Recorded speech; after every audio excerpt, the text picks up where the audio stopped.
کہ ٹھیک واقع کربلا کے 12 سال کے بعد، واقع کربلا کے 12 سال کے بعد پتہ چلا کہ ایک شخص جو بنو اسد سے تعلق رکھتا تھا، اس کے پاس ایک بچہ تھا جو اسے مل گیا تھا واقع کربلا میں، میدان کربلا سے قریب ترین ایک زمین پر جو اسی کی زمین تھی، اس زمین پر بے ہوشی کی حالت میں ایک ننھا سا بچہ مل گیا تھا، وہ اٹھا کے لے گیا تھا۔ ٹھیک 12 سال تک اس بچے نے یہ نہیں بتا کے دیا وہ کون ہے، کہاں سے ہے۔ خوف کی وجہ سے 12 سال تک اس معصوم بچے کی آنکھوں سے خوف ٹپکتا تھا اور خوف زدہ تھا۔ جب بھی وہ پوچھتا تھا کہ آپ کون ہیں، کہاں سے ہے، تو وہ اس کا جسم کانپنے لگتا تھا اور وہ اپنے چاروں طرف دیکھ کے خاموش ہوتا تھا، صرف اس کی آنکھوں سے آنسو نکلتے تھے۔ پھر گھر والے کہتے تھے معصوم بچہ ہے، نہیں پوچھو، پتہ نہیں یہ کیوں خوف زدہ ہے۔ 12 سال کے بعد جب اس بچے کی عمر تقریباً 16 سال کی ہو گئی، جوان ہو گیا، بکریاں چراتا تھا اس عرب کا، بکریوں کو لے کے گیا اور رات کو دیر سے آیا، آدھی رات ہو گئی نہیں آیا، انتظار کر رہا تھا۔ یہ عرب باہر نکل کے دیکھ رہا تھا کیوں دیر کہیں سو گیا ہوگا، بکریاں کھو گئی ہوں گی، اپنے طور پر سوچ کے غصے میں بھرا جا رہا تھا۔ نصف شب کو تھکا ہوا یہ بچہ آیا بکریوں کو لے کے، یہ آگے بڑھا، اس نے کہا تم سو گئے ہوگے اس لیے اتنی دیر کی۔ بچے نے ہاتھ جوڑ کے کہا میں سویا نہیں تھا، بھیڑیا آیا تھا جس کی وجہ سے بکریاں منتشر ہو گئی تھی، ان کو جمع کرنے میں مجھے دیر ہو گئی۔ اس نے 2 تماچے مارے، بچہ تڑپ کے زمین پر گرا، منہ کے بل لیٹ کے مٹی کے اوپر روتا رہا۔ یہ اندر آ کے سویا۔ ابھی سونا کیا تھا، جیسے ہی اس کی آنکھ لگی تو اسی ماں کو دیکھا جو کائنات میں حسین کے لیے جہاں حسین کا نام لیا جاتا وہاں پہنچ جاتی ہے۔ آج خواب میں دیکھا شہزادی قریش السلام علیہ فرماتی تو نے میرے بچے کو کیوں مارا؟ یہ گھبرا کے اٹھا اور اس کی سمجھ میں نہیں آیا کہ میں نے کیسے شہزادی نے کیسے فرمایا، اور پھر سویا اور پھر اسی خواب کو دیکھا، شہزادی روتی ہوئی فرماتی تو نے میرے بچے کو کیوں مارا؟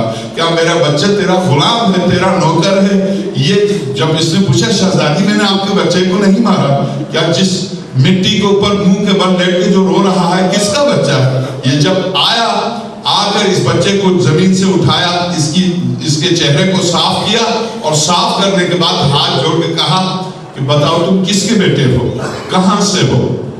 12 سال کے بعد اس بچے نے ہاتھ جوڑ کے کہا اگر میں بتاؤں گا تو مارو گے تو نہیں؟ نہیں میں نہیں ماروں گا، اگر تم وعدہ کر لو مجھے نہیں مارو گے میں بتا دوں میں کس کا ہوں۔ کہا میں قسم کھاتا ہوں نہیں ماروں گا، بتاؤ۔ تو کہا میں فاطمہ کی اولاد سے ہوں۔